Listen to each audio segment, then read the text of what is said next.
What's going on, gamblers, degens, and everybody else in between? This is the Gamblers Anonymous Podcast, GAP, GAP for short, because we're closing the gap between you and the bookies.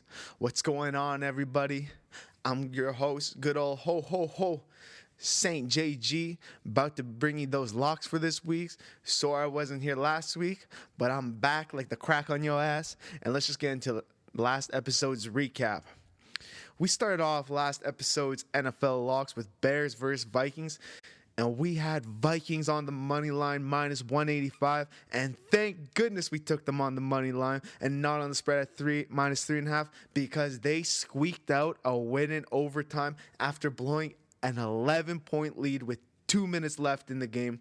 They still pulled it off, winning 30-27, and as long as the bet cashes at the end of the day, that's all that matters.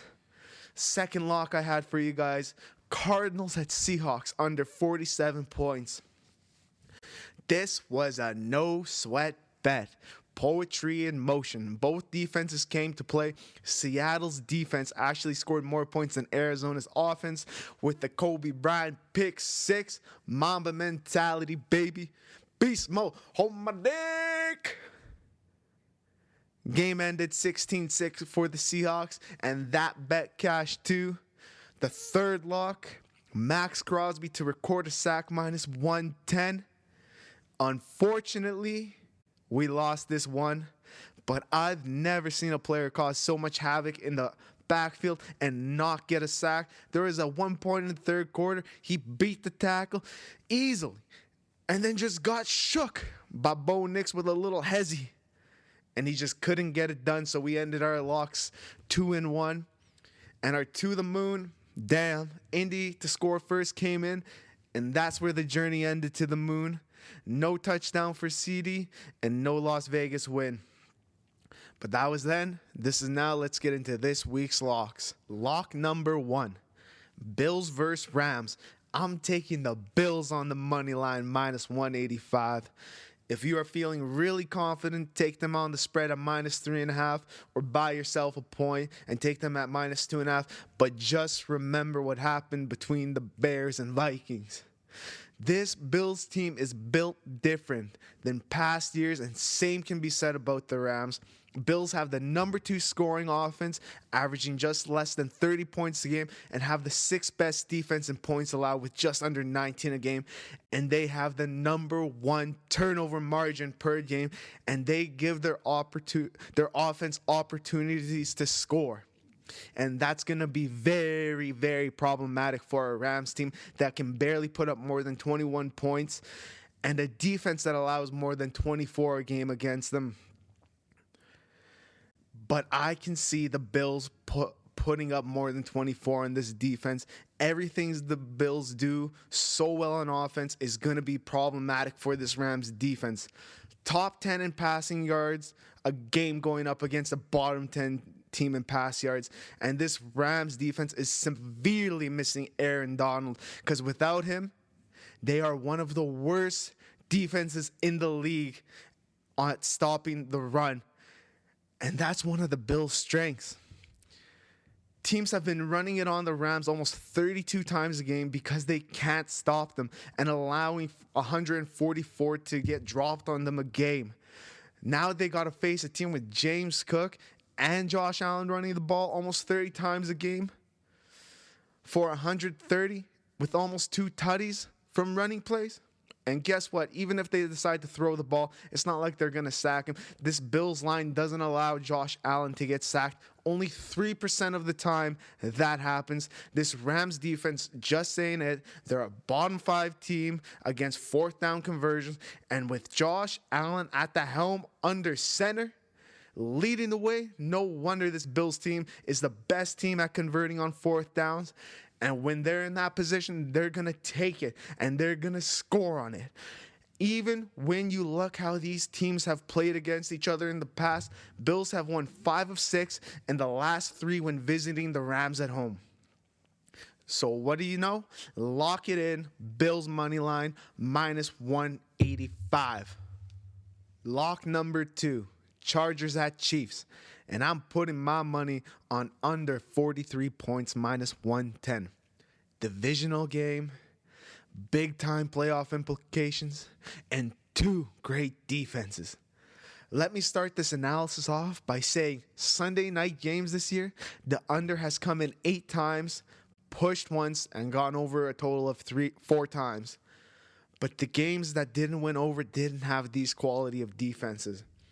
Let's not forget also the first game these two played this year ended 17-10 Chiefs. And if Chargers want to win this game, it's going to come down to if they can run the ball in this Chiefs top 5 run defense, and if the Chargers defense can hold this struggling Chiefs offense, which I think they can. Chargers currently have the number 1 defense in points against, holding teams to fewer than 16 a game this season. Chiefs D ain't no slouch either, though, holding teams to under 20 points a game, good for 8th best, but it only gets better from here because when the Chargers show up in opposing stadiums, they show out, holding teams to less than 2 touchdowns a game, 13.2 points they hold home teams to.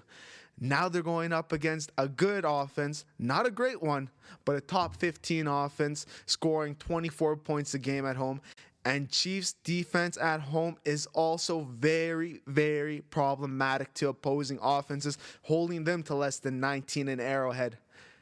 And that's going to cause issues to this Chargers offense because they struggle to put up points on the road, putting up less than 20 a game on average. So based on those numbers, we can predict it's going to be a very tight game when it comes down to it. But on my calculations, I have it ending in a tie 19-19, but I'm giving the edge to the Chargers, and I think they win this one 20-19, and that hits the under. Enough said. Chargers, Chiefs, under 43 points, minus 110. Lock it in. Lock number 3. Eagles at Panthers. And for my player prop lock, I'm betting on Saquon Barkley. Longest rushing attempt over 19.5 rush yards, minus 110. I'm not saying he doesn't hit his rushing total of 113.5, but if he's going to have to break one for a big gain. And lucky for us, he's going up against the worst rush defense in the league in Carolina. Carolina not only has the most rush attempts against them per game, but they also have the most rush yards against them. On average, teams run the ball on them 35 times a game and allow 167 on the ground against them. Not only that, in their last 3 games, that number jumps up to 190 yards. So what does that mean? They still haven't fixed their run defense. And they are going to be in trouble because not only does Philly run the ball the most, they average the most rush yards a game with 189 on 37 rush attempts a game.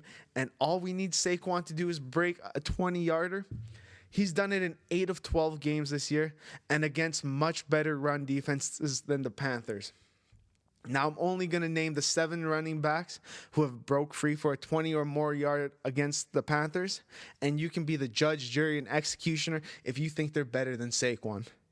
We got Bucky Irving, Rashad White, Tyrone Tracy, Alvin Kamara, Tyler Algier, Chase Brown, and J.K. Dobbins. Now, in my humble opinion, none of those running backs are better than Saquon, but you can be the judge of that. All I'm going to say is Saquon Barkley, longest rushing attempt, over 19.5 rush yards, minus 130. Lock it in. Now, let's go to the moon. First leg of our journey to the moon, Jalen Waddle, 70 more receiving yards at plus 280. He's hit this in 2 of 5 games he's played against the Jets. Next leg, Travis Kelce, 70 or more receiving yards at plus 170. 9 of 17 games as a starter against the Chargers, he's hit this. And our final and third leg of our journey, Cooper Rush, 275 or more passing yards at plus 265. Bengals over their last 3 games have let QBs throw on them for 326 pass yards. And in 1 of 2 Monday night games, Cooper Rush has started. He's thrown for over 300 yards. And when you put that all together, that comes to plus 3,644. You throw 25 on it, that gets you a nice chunk of change, $936.22. And that's it for this episode. If you like what you saw, you like what you heard, leave us a like, subscribe, comment, tell a friend. And until next week, gamble at your own risk and peace.